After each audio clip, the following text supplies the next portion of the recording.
Wet boots don't just feel gross, they linger. And once moisture hangs around, you can end up with gear that never quite resets between days.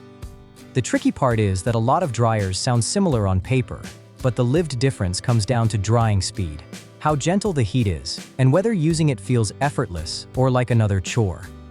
In this video, we'll cover what actually matters when buying a boot and shoe dryer. Then we'll finish with 3 picks: a budget option, the best overall value, and a premium upgrade.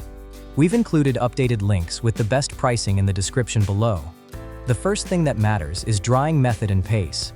Some units rely on gentle heat that dries gradually over many hours, while others add forced airflow to speed things up. It matters because your routine decides what works. Overnight drying is fine for many people, but faster cycles can be the difference between ready gear and damp gear. The common mistake is expecting a small, low-power dryer to handle fully soaked boots in a couple hours. Second is heat gentleness and material confidence. A dryer should be warm enough to reduce moisture consistently without feeling like it's baking your footwear. It matters because people use these on everything from leather and lined work boots to athletic shoes and winter gear, and gentle drying tends to be the safer long-term bet. The common mistake is assuming hotter is better, when steady drying often matters more than peak heat. Third is daily convenience, noise, controls, and how easy it is to live with. Some options are silent but have no timer or switch, while others add timers, ports, and adjustable modes. It matters because the best dryer is the one you'll actually use after a long day. The common mistake is ignoring small frictions, like needing to unplug it every time, until they stack up. We looked across a wide range of popular options in this category. Many are solid, but once you factor in real-world reliability, day-to-day convenience, and how well each option fits an actual routine, a smaller group stands out more consistently, especially when you weigh drying speed versus gentle, low-maintenance use. Here are the 3 picks that make the most sense for most buyers. If you find this breakdown helpful, feel free to drop a quick like and subscribe for future reviews like this. For the best budget pick, we're going with the Cooter boot and shoe dryer in the $20 range. This is a simple, compact option that makes the most sense when your main goal is reducing everyday dampness and the odors that tend to follow it. It's not trying to be a high-powered drying station. It's the kind of tool that quietly improves your daily reset if you give it time. The core is straightforward. It uses a PTC heat generator with temperature control designed to prevent overheating, so you're getting steady warmth instead of harsh heat spikes. The cabinet design is built around distributing heat in a more rounded way, with vertical and horizontal openings that help spread warmth rather than concentrating it in one spot. The outer shell is described as heat-resistant and tough, which matters at this price tier because you want something that holds up to regular handling. Cooter also calls out a high-strength cable meant to resist pulling and disconnection during use, and the whole unit is sized to be easy to carry and store in a bag or suitcase, useful if you want something for trips, lockers, or seasonal travel. The main trade-off is speed on heavily soaked footwear. In practice, this tends to perform best when you're drying sweat-heavy boots, damp shoes after a normal day, or gear that needs an overnight refresh rather than an emergency rescue.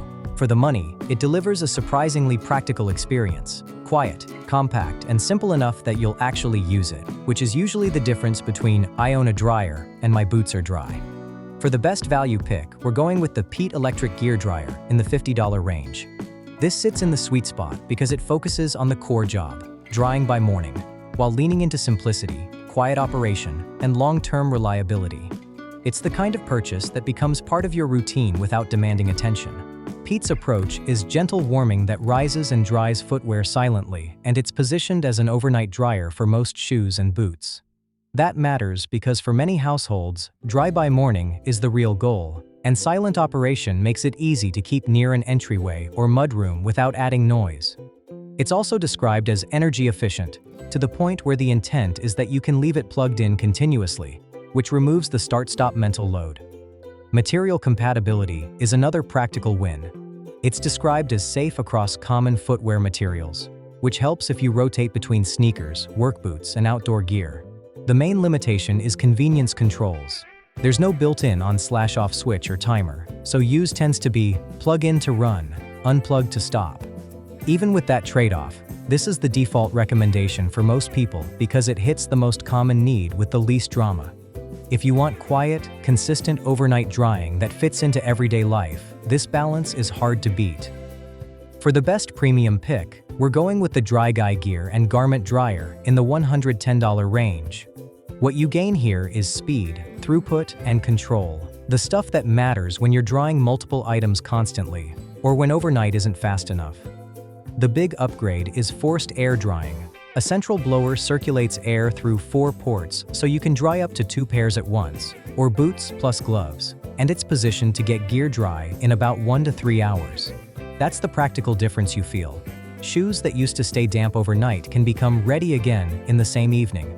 It also includes a heat/no heat switch, which gives you more control when you're drying mixed materials, and a 3-hour automatic shutoff timer so you can run a cycle without babysitting it. Noise is addressed directly too, with a whisper-quiet rotary blower meant to keep it from being disruptive in a garage or mudroom. DryGuy also emphasizes expandability with compatible accessories for taller boots and other gear, which can matter if you're drying ski boots, work boots, or bulky items regularly. And a 6-foot power cord helps with placement flexibility in real homes. The main trade-off is that cord length still won't fit every space without planning, depending on where your outlets are. If budget isn't the main constraint, this makes the most sense for families drying multiple items daily, athletes cycling through gear, or anyone who wants faster turnaround with timer-based control, instead of an overnight-only rhythm. We've included links to each pick in the description with current pricing. Thanks for watching, and hopefully this helped you choose what actually makes sense for your needs.